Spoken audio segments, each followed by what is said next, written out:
Hey guys, this is Nia and today I'll be showing you guys how to paint basic leaves. This is great for beginners, so if you're new to watercolors, be sure to give this a go because it's very doable and it's a good exercise to get used to the pressure of your brush. So with that said, let's get started. As usual, I'm just going to sketch the leaves and the basic shape of the leaves first. They're very simple shapes. It's basically just an eye shape and it can be varied by making it thinner, wider, or rounder, or even a bit squiggly. Just think of how many shapes you can come up with the basic shape and sketch it out first so it doesn't overwhelm you if you're holding your brush and your paint straight away. Now we will see what happens when you apply these simple leaf shapes to branches.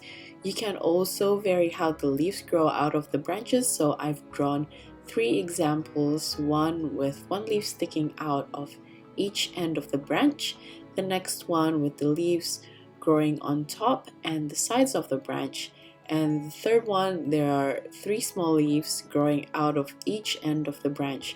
So just by playing around with the same exact shapes but varying the way you place them and the way you size them, you're already creating different types of branches. Have fun and play around with this if you're in the mood of experimenting. The more you experiment, the more fun you'll have painting. Now let's talk about colors. So as you know, most leaves are green, so have a go at swatching all your green colors or create your own green by mixing blue and yellow together. But do you guys realize that leaves actually have so many shades of green? You can control what type of green you make by mixing more yellow into your green, or making it more earthy by mixing red into it, or adding blue to make your greens cooler. You can try by swatching your original green colors and slowly mixing it into other colors and see what kind of greens you can customize for your painting. Here I'm just putting paint down on paper and seeing all the different shades and later picking out the ones that I want. Just have a go and have fun with mixing your colors. If you find yourself intimidated by so many colors at once, just try picking one shade of green and experiment with it. As you can see now, as an example, I picked the first green, which is olive green, and I'm slowly adding medium yellow and see what tones I can create with those 2 colors. And for the next one, the main green that I picked is the yellow green, and I'm slowly adding phthalo blue into it and see that I'm creating a much cooler green. And for the third example, I picked radiant green to be mixed with crimson to see what sort of colors it makes. Now let's try making these basic shapes using only 1 or 2 brush strokes. Start with the very tip of your brush and press lightly, then slowly putting more pressure so that the bristles spread out more to the sides, and towards the end just put less and less pressure as you are finishing the stroke. Let's try to do this again. Start with the tip of your brush, and as you pull, put more pressure so that the bristles spread out, and finish off again with the tip of your brush. Using the exact same technique, you can try out different shapes as we have previously drawn. As you pull, you can put less pressure to create a thinner looking leaf like a eucalyptus leaf. Another option is making a wider rounded leaf using a couple of strokes. It actually doesn't matter in the end how many strokes you use, but I'm just suggesting you try this 1 stroke method so you recognize the different brush pressures if you're new to watercolor.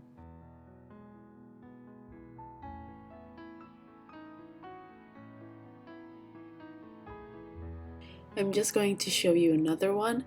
Some people like to leave a white line in the middle like this to suggest the rib of the leaf.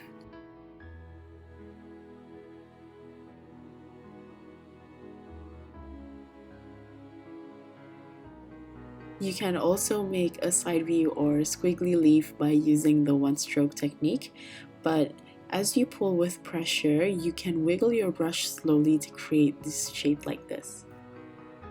Try this in different angles so you get the feeling of playing with the brush pressure while wiggling your brush. Take into consideration where the tip of your brush is facing. Your brush should more or less be in the similar angle of your leaf.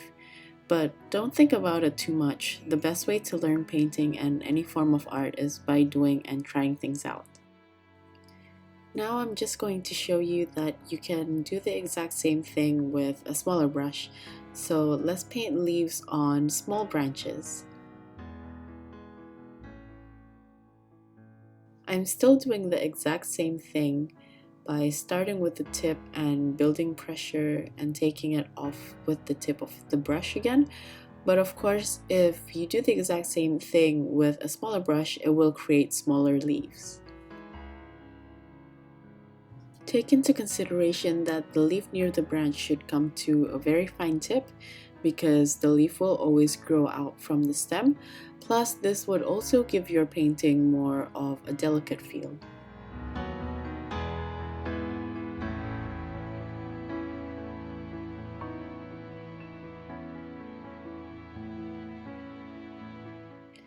Here I'm just showing you another option like creating a two-toned leaf, but of course this is a little bit harder.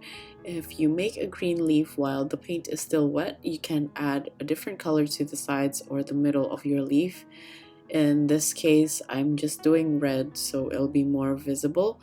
And while the paint is still wet, you can play around with the paint on top of the paper, moving it around to even it out or to make some parts darker than the other. Because the paint is still wet, it can make a blurred and smoother transition and not harsh lines, but this will be a whole new method to learn. I'm just showing you what sort of things you can do with watercolors.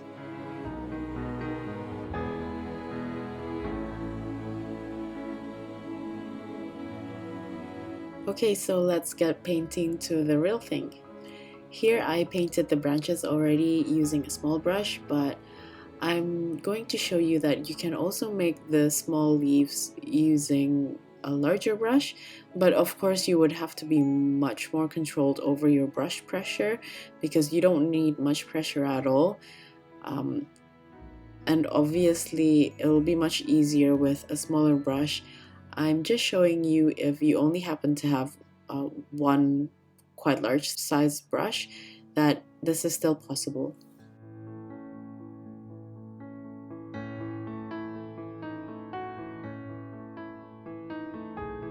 And as you can see, if you accidentally paint something a little bit too light, while the paint is still wet, you can just dab on a little bit more color and the paint will flow through the wet area itself, or you can move it around with your brush.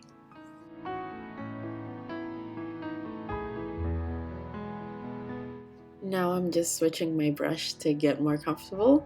The rest of this will be very similar, but as quite a few of you said, as a beginner you don't mind seeing the real-time painting, so I'll leave this at real-time so you have a clearer view of the process and you can maybe paint along to this if you want. I'll leave you guys to it and I'll see you towards the end.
As I come to this part of the painting, I thought of adding a little pop of color, but of course you can skip this step if you don't want to, but I'm just going to add some red berries for fun because it's a nice contrast to the green.